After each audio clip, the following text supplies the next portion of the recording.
하나님 아버지 감사합니다. 이 시간 저희들 말씀을 듣겠습니다. 하나님, 이 말씀이 믿어지고 또 이 말씀대로 살 수 있는 능력도 주셔서 이 말씀으로 말미암아 복을 누리는 자들 되게 해 주시옵소서. 간절히 부탁드렸고 우리 주 예수 그리스도 이름으로 기도드립니다. 어느 한 젊은이가 있었습니다. 자신이 얼마나 가치 있는 사람인지 심히 궁금했습니다. 그래서 이 젊은이가 그 시대에 아주 유명한 현자를 찾아가게 됩니다. 그래서 자신의 가치를 여쭤보게 됩니다. 그랬더니 그 현자께서요, 이 젊은이의 말을 듣고 서랍에서 자그마한 보석 하나를 건네주게 됩니다. 그리고 말합니다. 이 보석을 가지고 시장통에 들어가서 만나는 사람들마다 이 보석이 얼마쯤 되는지 물어봐라. 그리고 아무리 비싸게 준다고 해도 절대 팔지 말고 그대로 가져와라 라고 이제 말을 해주게 됩니다.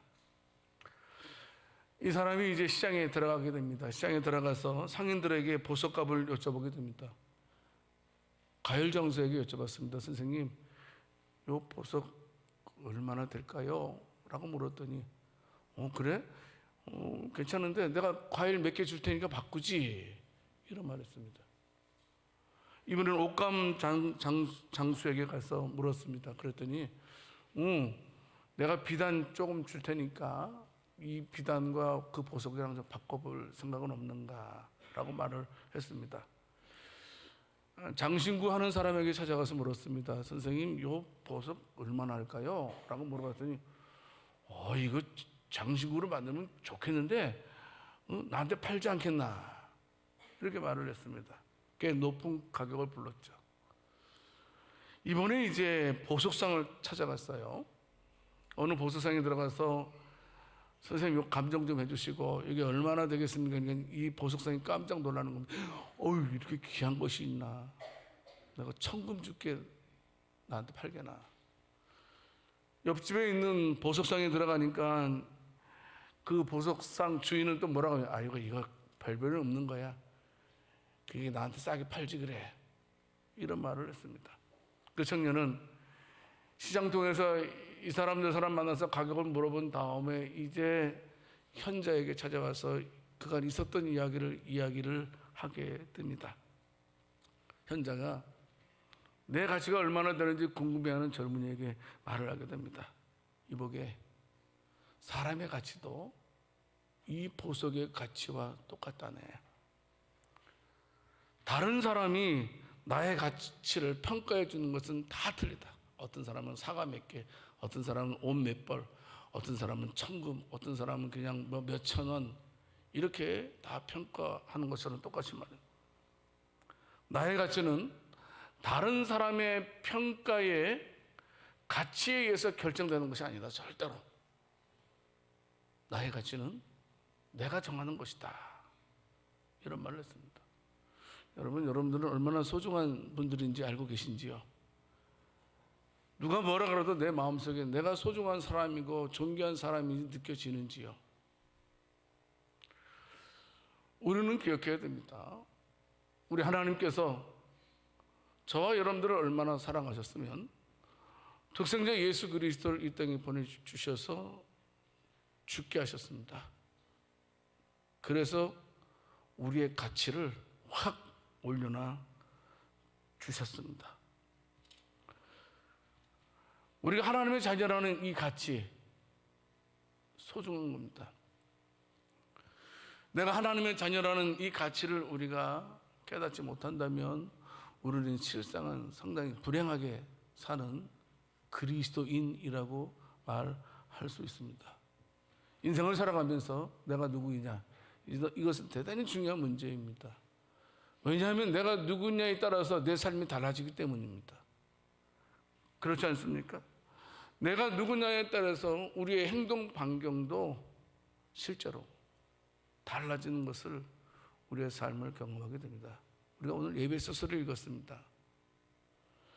에베소를 통해서 이제 우리가 이 세상을 살아가는 기본 원리에 대해서 말씀을 하고 있는데요.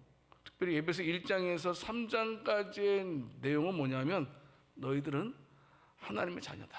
하나님의 자녀다라는 사실을 말씀하고 있습니다.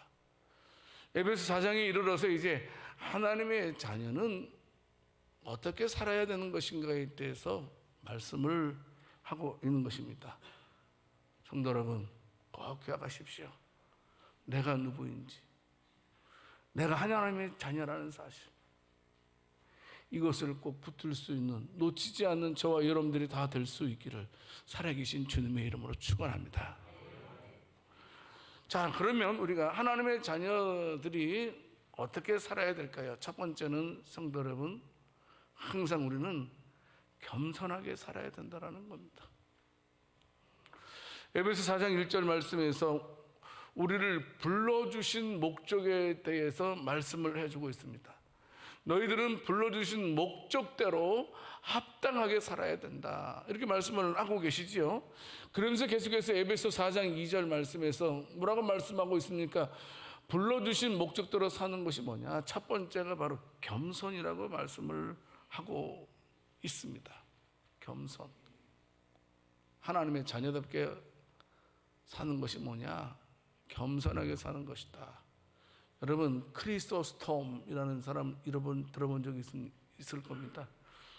이분의 별명이 뭐냐면 황금의 입입니다. 황금의 입.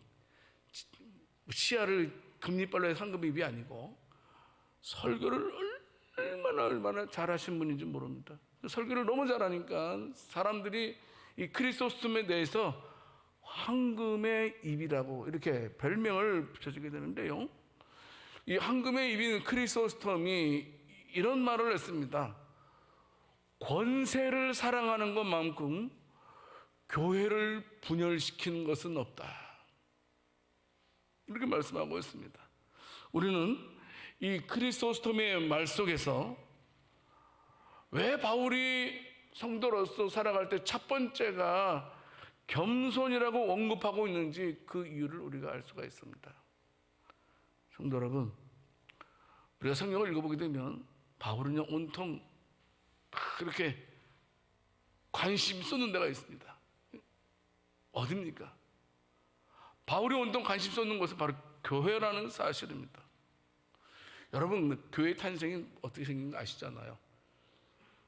예수님께서 이 땅에 오심을 통해서 하나님과 인간의 벽을 허물어 주셨습니다. 그리고 예수님께서 십자가에 죽으심으로 사람과 사람의 벽도 허물어 주셨던 것을 보게 됩니다. 그리고 예수님께서 자기 안에서 전혀 새로운 것을 지으셨죠. 그게 뭡니까? 교회입니다. 주님의 몸된 교회, 교회의 머리 되신 예수 그리스도. 교회만큼 신성하고 교회만큼 존귀하고 교회만큼 아름다운 것이 없다라는 사실입니다. 자, 문제는 뭐냐 하면 실제적으로 우리가 교회를 존귀하고 아름답고 신성하게 여기고 있지만 그 신성하게 여기는 그 교회에서 매일매일 분열과 다툼이 일어나고 있다는 사실입니다. 여러분, 그렇지 않습니까? 왜 여러분 교회에서 분열과 다툼이 일어나는 것입니까? 다른 이유 아닙니다. 높아지려고 하는 욕망 때문에 교회에 다툼과 아픔이 생기는 것입니다. 예수님 공생에 3년 동안 하셨죠. 3년 동안 예수님께서 사람을 키우셔서 한 공동체를 만드셨죠. 어떤 공동체입니까? 바로 제자들의 공동체를 만들어 주셨던 것을 보게 됩니다. 3년 동안 제자들은 예수님과 동고동락하면서 예수님의 모든 가르침을 손수 직접 전수받았던 아주 복된 자들이 아닐 수가 없습니다. 어떤 면에서 이 세상에 존재하는 공동체 가운데서 가장 위대하고 가장 아름다운 공동체가 바로 제자들의 모임이 아닌가 싶습니다. 얼마나 귀한 모임입니까? 여러분, 그런데요, 예수님 공생의 말기쯤 되었을 때요, 예수님께서 자신의 하나님의 사역을 감당하기 위해서 예루살렘 성에 입성하지 않습니까? 예루살렘 성에 입성하는 가운데에 세베대 아들의 엄마가요 예수님께 말합니다. 예수님 부탁이 있어요. 말해봐라. 예수님, 내 아들 아시죠? 야고보, 요한 아시죠? 이 야고보와 요한을 예수님 한쪽에 하나는 우편에 하나는 좌측에 앉게 해주세요. 무슨 말입니까? 제자들 가운데 특별히 내 아들들을 사랑해 주세요. 내 아들들을 높여주세요 라고 말합니다. 그런데 그 말을 누가 듣습니까? 다른 제자들이 들어요. 그래서 마태복음 20장 24절 말씀을 통해서 보게 되면 어떻습니까? 그 일로 인하여서 제자들 간에 다툼이 일어나게 됩니다. 그리고 어떻게 했어요? 그 두 형제에 대하여 어떻게 여겼더라? 분이 여겼더라. 아주 괘씸하게 여겼더라 라고 말씀하고 있습니다. 왜 괘씸하게 여기는 겁니까? 다른 이유 아닙니다. 높은 자리를 차지하려고 하는 두 제자에 대해서 지금 기쁜 마음이 아니고 분이 여기는 마음이 생겼기 때문입니다. 인간은 인간입니다, 여러분. 사람은요 완전하지 않습니다. 절대로 하나님처럼 되려고 해서는 안 돼요.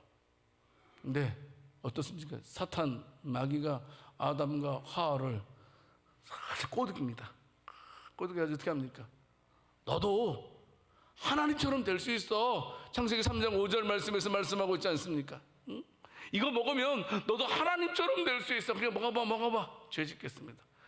인간은 인간인데 인간이 하나님처럼 높아지려고 했을 때 그 관계가 깨지게 되었고 결국 인간들은 어떻습니까? 에덴 동산에서 쫓겨났던 것을 너무나 잘 알고 있습니다. 다툼과 분열의 원인은 어디서든지 다 똑같더라고요. 그렇지 않습니까?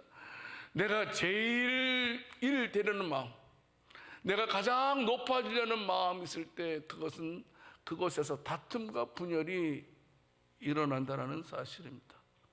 그래서 인간의 습성을 너무나 잘 알고 있었던 바울은 첫 번째 하나님의 자녀가 섬겨야 될 덕목 첫 번째가 뭐냐면 절대로 겸손한 마음을 놓치지 말아라 라고 말씀을 하고 있는 것입니다. 여러분, 우리는 이 말씀을 통해서 분명히 깨달아야 됩니다. 여러분, 교회의 문턱은 저는 낮아야 된다고 생각됩니다. 누구든지 다 들어와야 된다고 생각됩니다. 하지만 누구든지 다 들어와야 한다 하지만 여러분, 진짜 교회의 정회원은 아무나 되는 것은 아니라고 생각됩니다. 교회의 정회원은 바로 이 겸손의 문을 통과한 사람만이 진정한 교인이라고 말할 수 있고 하나님의 자녀라고 말할 수 있다라고 바울은 말을 하고 있는 것입니다. 여러분, 우리가 이 말 많이 들었잖아요. 그 어거스틴이 한 말 있잖아요. 그죠? 뭐라고 말했습니까? 성도의 덕목에 대해서 말할 때 첫 번째는 겸손이요, 두 번째도 겸손이요, 세 번째도 무엇이라? 겸손이다. 이런 우리가 설교를 통해서 많이 들었습니다. 아니 그 이전에 예수님께서도 마태복음 11장 29절 말씀에서도 말씀하고 있습니다. 나는 마음이 온유하고 겸손하다.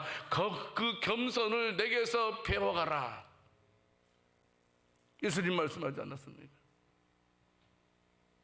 예수님은 우리에게 겸손의 본을 보여주신 것입니다. 예수님은 하나님이십니다.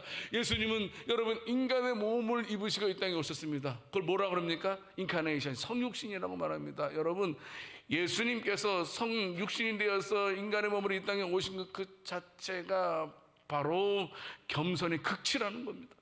겸손의 극치. 우리는 그 본분을, 그 모습을, 그 모범을 우리가 꼭 배워야 된다는 겁니다. 서로 종 노릇하라. 서로 주인 노릇하면 싸움만 일어납니다.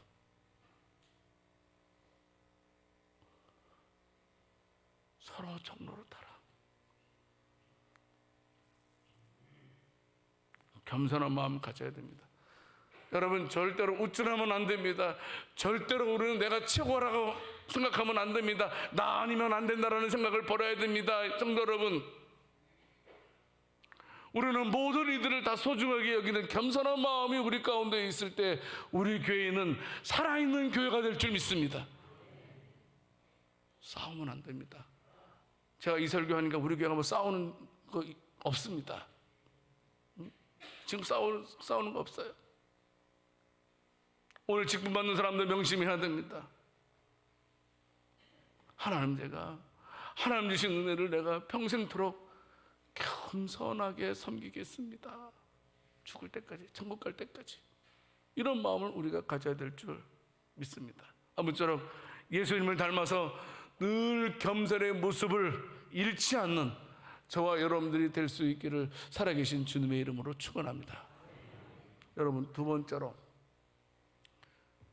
하나님의 자녀로서의 합당한 삶은 뭐냐면 용납함이 있어야 된다라는 사실입니다. 용납함. 에베소 4장 2절 말씀 다시 보게 되면 어떻습니까?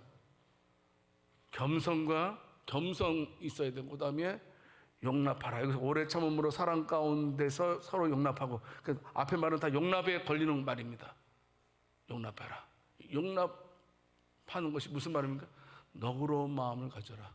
넓은 아량을 가져라. 예수 믿는 사람들은 넓은 아량을 가져야 된다라고 말씀을 하고 있습니다. 여러분, 유대인들에게는 지도자가 있죠. 랍비들이 있습니다. 랍비들의 지도를 받죠.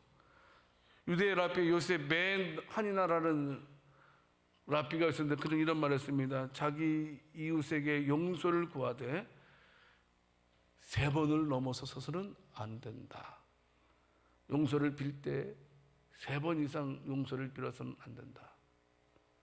요셉 벤 예후다라는 랍비도요, 사람이 1번 과실을 범하면 용서된다. 사람이 2번 과실을 범하면 용서된다. 사람이 3번 과실을 범하면 용서된다. 그러나 4번째는 용서하지 아니한다. 유대교의 랍비들의 전형적인 생각이었습니다. 원래 베드로도 여러분 유대인 아닙니까? 예수님께서 기독교인으로 바뀌지 않았습니까? 그런 사고를 가지고 있던 베드로 마태복음 18장 21절 말씀에서 말씀하고 있지 않습니까? 예수님, 그래도 7번까지 용서해 주면 되죠? 유대인들은, 랍비들은 3번까지지만 그래도 우리는 그리스도인이니까 우리는 한 7번까지 용서해 주면 되지 않겠습니까? 예수님의 수제자다운 그런 반응이 아닌가 싶습니다. 어떤 면에서 예수님의 공동체가 유대인들의 공동체보다 더욱더 탁월하고 우월하고 더 복음적이었던 것을 볼 수가 있습니다. 그 말을 듣고 마태복음 18장 22절 말씀에서 예수님께서 그 질문에 어떤 대답을 하십니까? 그래? 그러면 굳이 너희가 용서하기를 원한다면 7번뿐만 아니라 7번을 70번까지라도 용서해야 된다. 사실 용서 쉽지 않습니다. 그런데 예수님은 하라고 말씀하고 있습니다. 용서를 계속해서 용서해 줘야 된다. 끝까지 용서해 줘야 된다라는 사실입니다. 예수님께서 말씀하시는 마태복음 18장의 용서의 말씀과 그리고 또 오늘 본문 에베소 4장에서의 그 용서의 말씀을 우리는 꼭 기억해야 된다는 사실입니다. 그런데 여러분, 이 용서를 할 때는요, 우리가 불신자들을 우리가 용서를 해줘야 되고요, 우리가 불신자를 용서하는 것보다 더 중요한 것이 있어요. 그것이 뭐냐 하면 교인들 간의 삶을 용서해 줄 알아야 된다라는 사실입니다. 여러분, 간혹 우리가 오해를 할 때가 있어요. 그거 뭐냐 하면 교회는 의인들만 모이는 곳이라고 생각해요. 여러분, 교회는 의인이 모이는 곳입니까? 죄인이 모이는 곳입니까? 다시 물을게요. 여러분, 교회는 의인들이 모이는 곳이에요? 죄인들이 모이는 곳이에요? 답을 알고 있네요. 맞아요. 죄인들이 모인 것입니다. 전혀 완벽하지 아니한, 완전하지 아니한 죄인들로 모여진 것이 교회라는 사실입니다. 물론 교회는 거룩한 곳입니다. 교회는 존귀한 곳입니다. 교회는 신성한 곳입니다. 그런데 교회를 구성하고 있는 구성원들은 어떻습니까? 죄로 얼룩져져 있는 죄인들이라는 사실입니다. 여러분, 그래서요, 죄인들로 모인 곳이기 때문에 교회에는 항상 말썽이 일어납니다. 교회에서는요, 매일 그래서 어떻습니까? 다툼이 일어납니다. 실수가 일어납니다. 허물이 일어납니다. 잘못된 일들이 일어나는 것이 어떤 면에서는 당연한 일이 아닐 수가 없다는 사실입니다. 그런데 대개 성도들은 어떻습니까? 마치 교회를 의인들의 집단이라고 생각해서 누군가 잘못하면 그 사람을 그냥 두지 않습니다. 누가 한번 실수라도 하면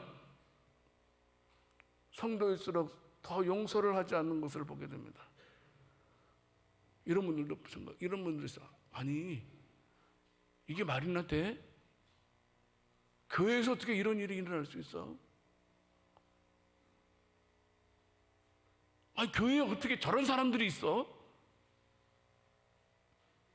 그래서 거기에 상처받고 교회를 등지는 사람들도 보게 됩니다. 하지만 성도 여러분, 우리는 분명히 알아야 됩니다. 우리 모두가 다, 저도 마찬가지입니다. 여러분도 마찬가지입니다. 우리 모두는 7번씩 70번씩 용서가 필요한 죄인들임을 믿으시기 바랍니다. 꼭 기억해야 됩니다. 어떤 일이 있더라도 오래 참아야 된다라고 말씀하고 있습니다. 서로를 향한 더 인내하는 마음이 우리에게 있어야 된다는 겁니다. 기다려줄 줄도 알아야 된다는 사실입니다. 만약에 교회가 오래 참지 아니하면 그것은 교회로서의 어떤 그것을 잘 감당하지 못한다는 증거입니다. 어떤 면에서 교회로서 더 이상 존립할 수 없는 그런 케이스가 되는 것과도 똑같습니다. 성도 여러분, 우리 교회는 넓은 아량을 가진 교인들로 가득 찰 수 있기를 원합니다.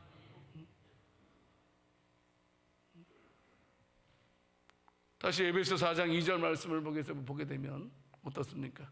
중요한 게 있습니다. 용납하되 오래 참음으로 용납하고, 더 중요한 것은 사랑 가운데 서로 용납하라 라고 말씀을 하고 있습니다. 7번씩 70번을 용서를 해도 반드시 사랑 가운데 용서를 해야 된다라는 사람.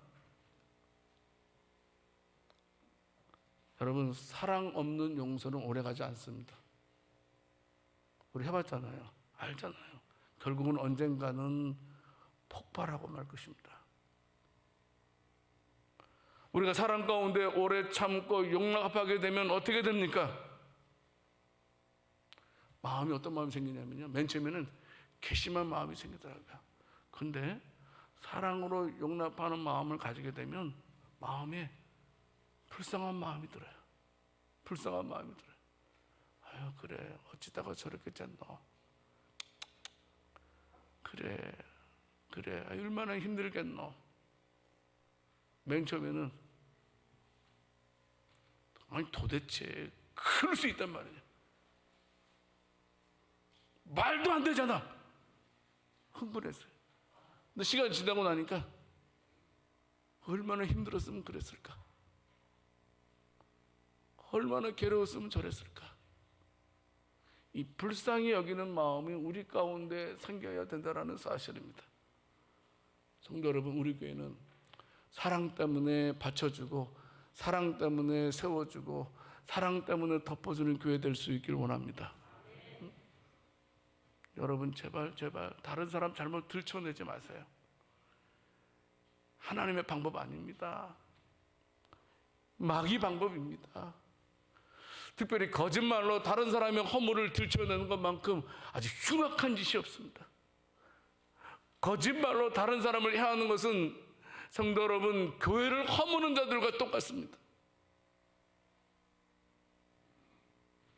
골로새 3장 13절 말씀에 있는 것처럼 누가 누구에게 불만이 있거든 서로 용납하여 피차 용서하되 주께서 너희를 용서한 같이 너희도 그렇게 용서하라 라고 말씀하고 있습니다.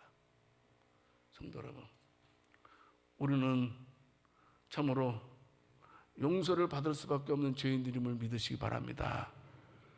용서를 7번씩 70번씩 용서가 필요한 자들임을 꼭 잊어서는 안 됩니다.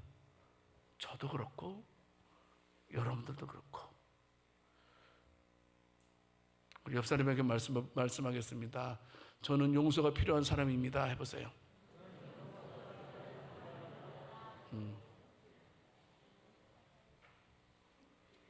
용서가 필요한 사람이에요. 몇 번까지요? 7번씩 70번이라는 말은 490번까지, 그럼 491번에서는 후드로 펴는 거예요? 아니요, 끝까지 그냥 품어주는 거예요. 넓은 아량으로. 저는요, 이 세상에서 가장 아름다운 마음, 어머니의 마음이죠. 그 어머니의 마음만큼 위대한 그 따뜻한 사랑이 있어요. 뭡니까? 할아버지의 마음, 할머니의 마음. 할아버지가요, 할아버지 할머니가요, 손주 손녀 쳐다보는 눈길 보세요. 한번. 얼마나 다정하게 쳐다보는지 몰라요. 저는 아직 그걸 경험 못했어. 근데 대신 알 수 있는, 저희 어머니가 우리 아이들 쳐다보는 모습 보게 되면 얼마나 꿀이 뚝뚝뚝뚝 떨어지는 모습으로 쳐다보더라고요. 우리가 그런 마음으로 서로를 돌아봤으면 좋겠습니다. 손주는요, 조금 잘못해도 이쁘더라고요. 그렇잖아요. 우리 양조세승교회는 무엇보다도 넓은 아량으로 서로 용납하면서 어떻게 하든지 간에 사랑으로서 받쳐주고 세워주고 덮어주는 교회 될 수 있기를 살아계신 주님의 이름으로 축원합니다. 한 가지만 더 말씀드리겠습니다. 세 번째는요, 하나님의 자녀로서 합당한 모습이 뭐냐? 이미 하나 된 것을 힘써 지키는 것이라는 사실입니다. 에베소 4장 3절 말씀에서 말씀하고 있지 않습니까? 평안에 매는 줄로 성령이 하나 되게 하신 것을 힘써 지켜라, 이렇게 말씀하고 있습니다. 성도 여러분, 이것은 성도들이 교회 안에서 예수는 모든 일의 진정한 의미가 무엇인지 우리들에게 알려주는 말씀입니다. 여러분, 우리가 교회를 위해서 얼마나 애쓰고 있습니까? 우리가 열심히 신앙생활하고 있지 않습니까? 주일 되면 예배드리죠. 주일날 뿐만 아니죠. 다른 때도 열심히 나서 예배드리죠. 기도하죠. 전도하죠. 또 시험에 든 사람이 있으면 어떻습니까? 또 찾아가서 그냥 막 어떻게 하든지 간에 그냥 막 다시 회복시키는 그런 일도 우리 교인들 많이 하고 있습니다. 물질에 어려운 일을 당하고 있으면 어떻습니까? 그냥 내버려 두지 않고 조금이나마 힘이 되게 물질에 도움을 주는 교인들도 많이 있습니다. 병진자들이 있으면 우리 교인들 열심히 연락하고 신방하지 않습니까? 여러분, 우리 교인들도 보게 되면 우는 자들과 함께 울어주려고 하는 사람들이 얼마나 많이 있는지 모릅니다. 얼마나 다행스러운 일이 아닐 수가 없습니다. 기뻐하는 일이 있으면 함께 기뻐하려고 애쓰는 그런 모습들을 종종 확인할 때가 있습니다. 그런 열심뿐만 아니고 또 어떻습니까? 실수한 형제를 보게 되면 어떻게든지 품어주려고 하는 교인들이 있습니다. 안아주려고 하는 그런 교인들이 있습니다. 어떻게든지 서로 우애하려고 보니까요, 어떤 모임이든지 간에 희생적인 사람이 있을 때 그 모임이 존속하더라고요. 저도 친구가 많이 있습니다. 여러 종류의 친구가 있습니다. 어렸을 때 친구 5명 있어요. 4명이 목사고 1명이 장로입니다. 근데 이 5명의 모임이 유지되는 게 누구 때문일까요? 예? 섬기는 장로님 때문에 그럽니다. 저도 그래서 이 섬기는 장로님이 하도 잘 섬기니까 우리 장로님이 한 3번 섬기면 제가 꼭 한 번에 대접하려고 막 해요. 막. 근데 왜 이 친구가 장로 친구 한 명이 공직에 은퇴하고 이제 무슨 모임만 있으면 모든 걸 다 자기가 다 책임져요. 막. 그러니까 이 모임이 지속될 수밖에 없잖아요. 근데 서로 깍쟁이들만 있으면 모임이 지속돼야 안 돼요? 돼야 안 돼요? 안 되잖아요. 제가 교회도 마찬가지죠. 보면 쭉 어느 기간은 참 재밌어. 근데 어느 기간은 좀 소원해. 어느 기간은 좀 상당히 가슴 아파. 자세히 보게 되면 재미있는 잘 모이는 기간을 보게 되면 누군가 한 명이 희생하고 헌신을 하더라고요. 왜 우리가 그렇게 합니까? 왜 우리가 희생하고 헌신합니까? 여러분, 하나 되게 하신 것을 힘써 지키려고 우리가 헌신하고 희생하는 것이 아니겠습니까?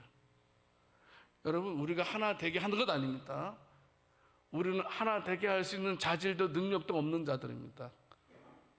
하나 되게 하신 것은 성령께서 하신 것입니다. 하나 되게 하신 것은 여러분, 예수님께서 십자가에 죽으심으로 우리와 하나님과 하나가 되었고 사람과 사람 사이가 하나가 되었잖아요. 근데 그 사실을 믿게 하신 이가 성령님이잖아요. 성령님께서 우리를 이미 하나 되게 하셨어요. 끈끈한 예수의 피로, 끈끈한 예수님의 사랑으로, 끈끈한 평안에 매는 줄로 우리를 하나 되게 하셨어요.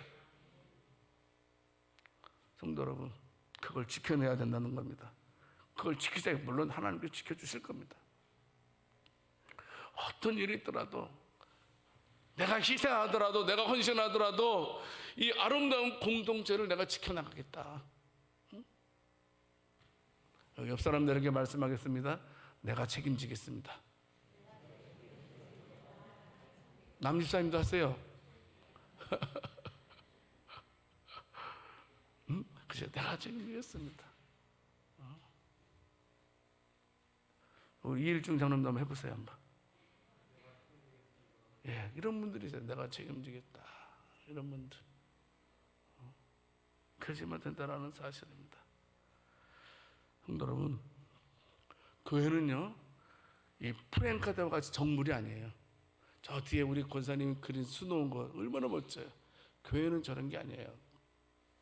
교회는 움직여요. 교회는 움직인다니까요. 그 움직이다 보면 어떤 일이 있어요. 막 자빠지는 사람도 있고 엎어지는 사람도 있고, 서로 간에 또 부딪히는 사람도 있다라는 겁니다. 유기적인 관계이기 때문에 그렇습니다. 깨질 수도 있습니다. 교회는 그래서 넘어질 수도 있습니다. 교회는 때로는 서로에게 상처를 줄 수도 있습니다. 하지만 꼭 명심하십시오. 우리는 이미 하나 되었다라는 사실을 명심하고, 그래도 막판의 말은, 마지막 말은 해서는 안 됩니다. 하지 말아야 될 말은 절대로 해서는 안 된다라는 사실입니다. 성도 여러분, 우리 힘써 지킵시다.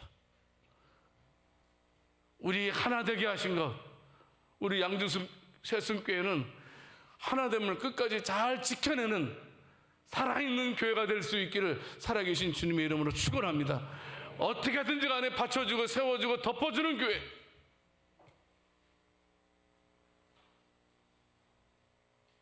끝까지 그 사역을 잘 감당하는 복된 저와 여러분들이 다 될 수 있기를 살아계신 주님의 이름으로 축원합니다.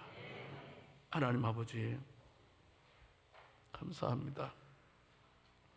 서로 돌아보아 사랑과 선행을 격려하면서 하나님 아버지, 어떤 일이 있더라도 소망을 가지고